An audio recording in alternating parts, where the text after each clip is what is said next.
You know what? If I go. Oh, wow. Here it comes.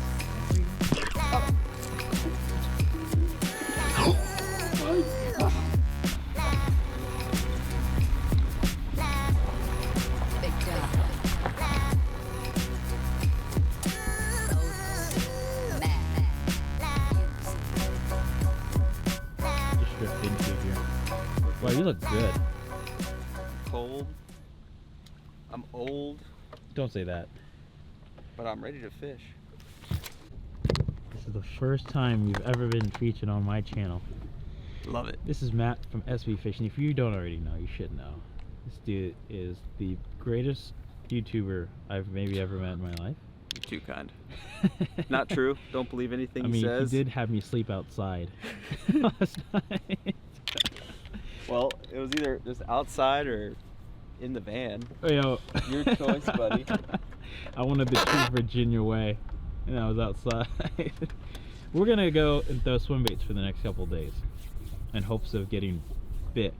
Correct? I have a lot of pressure on me right now. That's a lot. I dude. feel like I've got the greatest swimbait fisherman Oh yeah, totally. in the world Yeah. in my boat. If he doesn't catch a fish, it was an ultimate failure. I have to scrap this video, right? You- Can't tarnish your name, right? Oh no, you do what you want. That's fine. I feel bad for the people watching if we can't get you a fish. So that's what we're gonna try to do. Gonna let you play around with the live scope a bunch too, because that's a new thing for you. Oh boy, live scope. I want, for me, if you guys want to check out a video, I want to film a video of you Uh-oh. Losing my mind. utilizing live scope. I want your opinion on it, and then I want you to use it for like 3 hours, Okay. 4 hours by yourself. Yeah. Like, no holds barred. Have at it, wide open. I might have to take it off your trolling. You motor. might rip Take it off and throw it into the water. Honestly, I was telling him last night how many fish I find casting a glide that will follow it every single cast. Like, it's almost That's not 80% of the time. I'm I got a losing fish my mind behind it. today. You're gonna have a good time. We're gonna get you a fish. I come out from Arizona, he blew up all my spots. Big YouTube guy blew up all my. Shared all my waypoints with the world. Showed him all my swim bait tricks that I don't got any of. Just took like a 2.5 hour run here. Yeah, long run. Pulling up to the first spot of the day. We're far, dude. Like a 80, 100 foot cast. Yep. Money. So that was your bait splashing. Okay. So with the wind, obviously, we're gonna have to follow it. Might be a little difficult to find. Might have been you, actually. Pop it. Might be too high up. Oh, you're coming through. That's you right there. So go ahead and give it pop, pop, pop, pop, pop. There's a fish on it. Yep, see him coming? Here he comes. Now work it how you normally work it. Fish it how you want to fish it. See him behind it? That's a big fish. Yep. You might get What jacked. Told you, dude. That's a trip.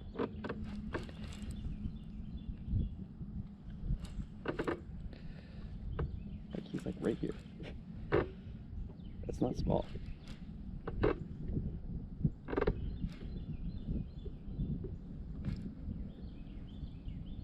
That's a trip. Still on it. You finally turned off. That's a big fish. That's a nice fish. That's it. See that one creeping out? He wants to come after it.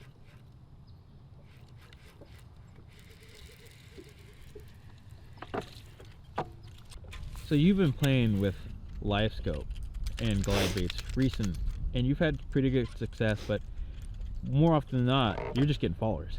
Oh, yes. Like, the majority of the time, it's watching fish follow your bait, trying to figure out what cadence can get them to eat, and it's taught me that, like, there are fish that some, I would say in the past would say, like, oh no, like, you get these fish that are following, they'll never eat. There are fish that I've literally converted, like, into making them eat because of the live scope and, like, changing my cadence with the bait, or, like, doing kind of weird things. It's an insane tool, but like you just saw with that very first cast, Yeah. like, you had that big fish following you all the way to the boat, and it it's definitely a learning curve of like Mhm. figuring out what the fish want, figuring out how to follow your bait, like what you need to look for, certain types of cover, like whether you're fishing brush piles or grass or docks, how to work your bait around that if you're solely utilizing the live scope, obviously, because if you're not fishing with it, it's very easy to make a cast to a dock or like make that right line that you need. But then when you're watching it, it throws you off. It throws me off So- so much, dude. That learning curve is, it's not for everybody. I can say that for sure.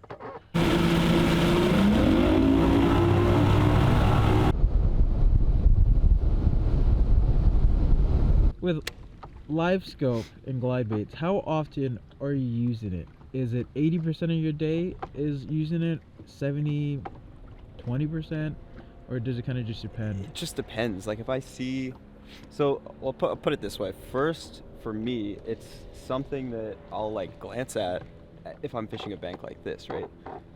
I'll pan out and be like, oh wow, there's a brush pile right there, and there's a fish sitting on top of it. That's like the number one thing I'll throw a glide at.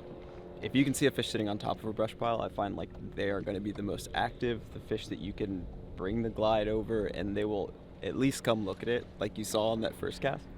And a lot of times, like if it's a truly active fish, they'll come up and just obliterate it.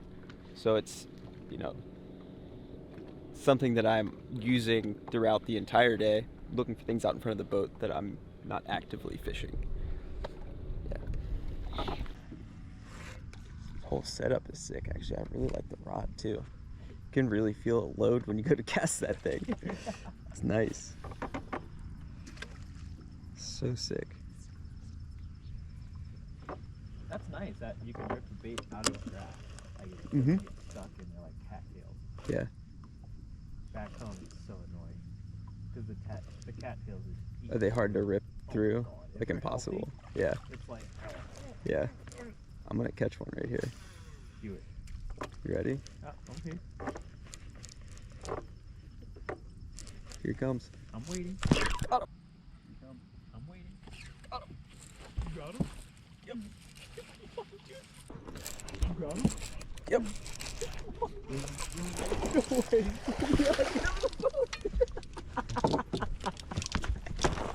I told you, boy. Dude, you're sick. I like this bait. This 250 is, that's my first 250 fish. No, it's not. Yeah, dude. Let's go, baby. You think My you wanted it, bud? First ever 250 fish. He He got absolutely it, dude. came up and obliterated it. That was a live scope fish. I made a blind cast. I'm working it back. I find the bait on the scope and I see a fish way close to the boat. Speed the bait up and fish immediately turned on it, saw it. I mean, this is probably 4 pounds, 4 1/4. This is a really old fish, dude. Look at his tail. Super rounded, kind of Yeah. weird looking too. Nice But- fish, dude. 4 pounds. Jeff First 250 dude. fish. Jeff was like, yo, throw this rod for a little bit. Feel this thing.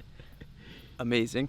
I was complimenting how nice the whole setup was, and then got lucky with first fish of the day and my first ever 250 fish. How freaking cool is that? Dude, no way. You're lucky, dude. You're lucky. Get out of here, baby. Let's go. All right, your turn. It's bad. And it rained on like Friday and Saturday. Mm. Today's what, Thursday? Yeah. Please just eat it one time for me. I would pay you so much, Mr. Fish. Got him! Yes. You're getting paid today, baby. Let's go. You're getting paid today. Oh my God. In there, baby. Let's go. The king had to show me up. All right, there's the fish. Nice, beautiful fish. Absolutely smashed the glide.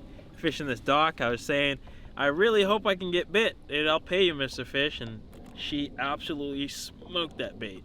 So this is the best guide in Virginia. 10 out of 10 would recommend to anybody coming out. That's the results right there. So sick. Awesome, dude. Let's go get some more. I got you. Okay. Beautiful, beautiful bass. Wow. This is an absolutely gorgeous fish. So let's get this guy out of here. All right, bud. What do you say, Matt? That was a 12 pounder? 13, dude. Yeah, maybe. But don't have a scale, so we're gonna just say it's 12 pounds. So what's one big thing that you've learned on fish behavior with live scope and glide baits that you couldn't have learned without it? One of the key things that I've learned, especially in the wintertime, it's what we were talking about earlier, finding these random pelagic fish that are just roaming. Like, say we're fishing a stretch of deep docks like this, and we're keying in on the outside posts, work my way down, and I just pan out this way, and I'm like, there's a fish out there suspended over 20 feet of water in 3 feet, like sitting out here. Fish that you'd never generally cast to, that you'd never see, that like you'd never truly have an opportunity of catching without live scope. It's a thing. Like, they're untargeted fish because it'd be like going down the channel of the lake and just blind casting, which you could do. Chances of catching are probably pretty slim. But I have learned that there are a good number of fish that do that, and I think that it's more of a wintertime deal. I don't know if it's, they come up off the bottom and sit in 3 to 5 feet to feed, or solely to feed, or if another line of thought here is I think they might find like a warm pocket of water to sit in that might be a degree or two warmer, and it's something I can't fully explain. It's something that I have seen in multiple lakes, big lakes, tiny lakes, and caught good fish doing it. That's one of the coolest things I've learned. Keep going. Figure it out from there.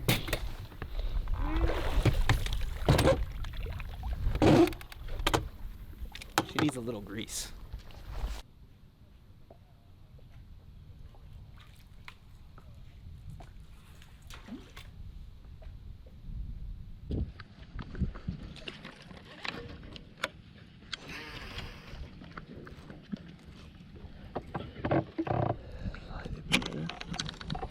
Great stuff.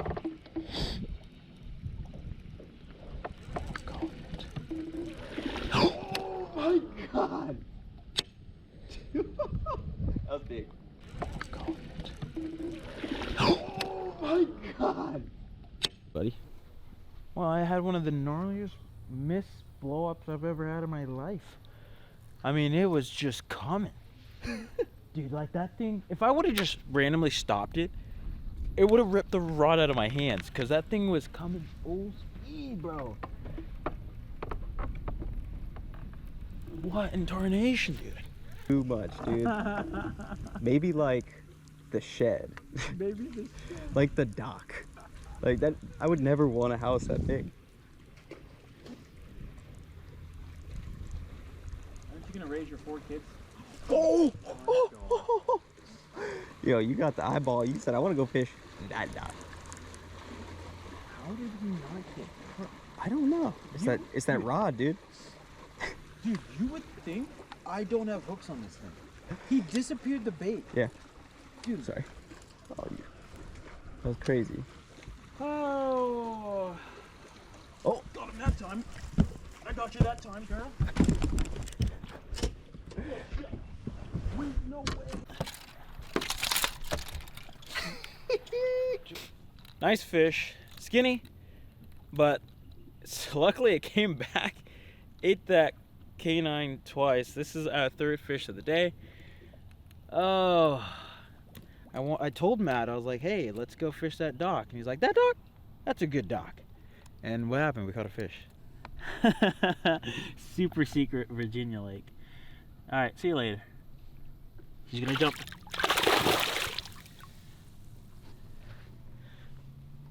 Nice. My man. Yeah.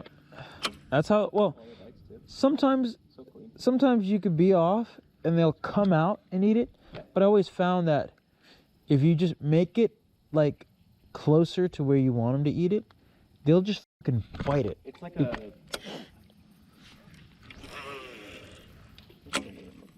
like like a pin spot for them. Like it's Yeah. the last spot for them to like, okay, I can pin it against this dock or like shoot out and eat it from this dock.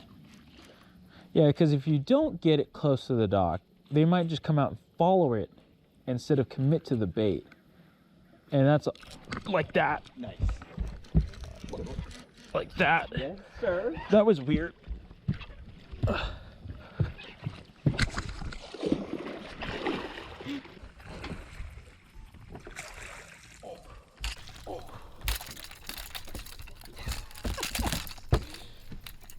The king is on fire. Dude,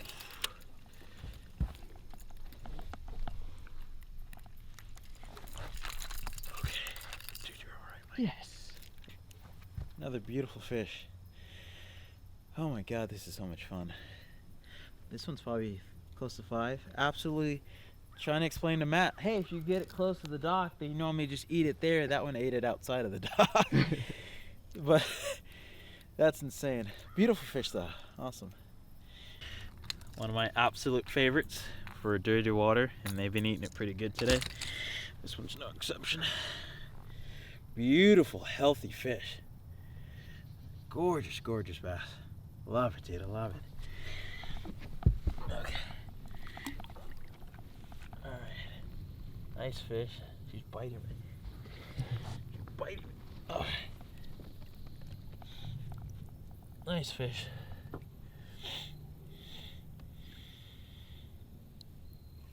She's out of here.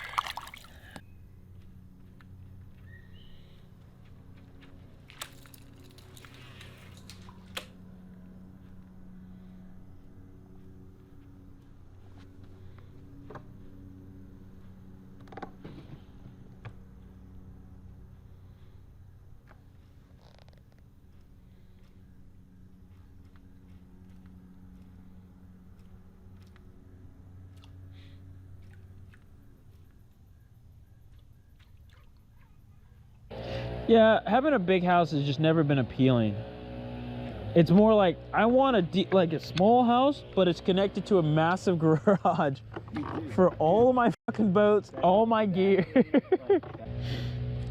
Where's that sleeper crawl?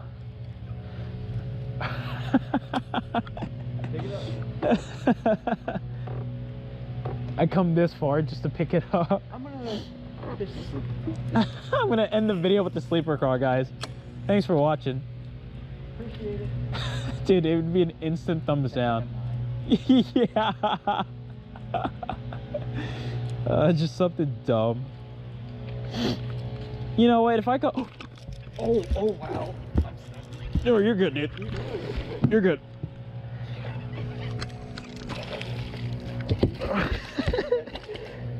There you go. All right, quite possibly the last fish of the day. Really nice fish, 5 pounds, 13 ounces.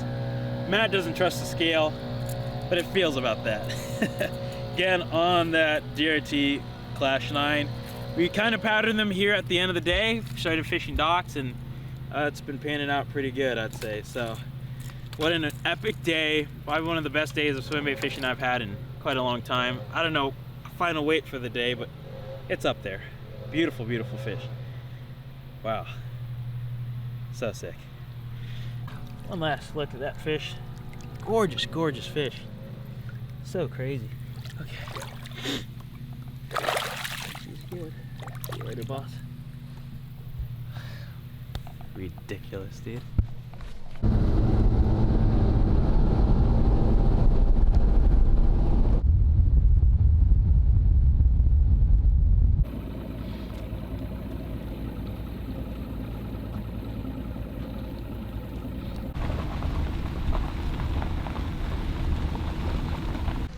All right, one of the most epic swimbait days I've ever had has come to an end.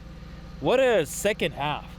There was definitely a lull, and then we were like, all right, let's stop messing around. Let's go fish some docks, and well, the docks held them. It was They were like, there. hey, let's go try that dock. Oh, well, if I got bit on that dock, let's go try that dock. Oh, I got bit there, let's go try that dock. And it was like, it was just on, dude. It was unbelievable. So that's day one, crazily enough. And now tomorrow we're gonna go for a 40-pound sack, you said?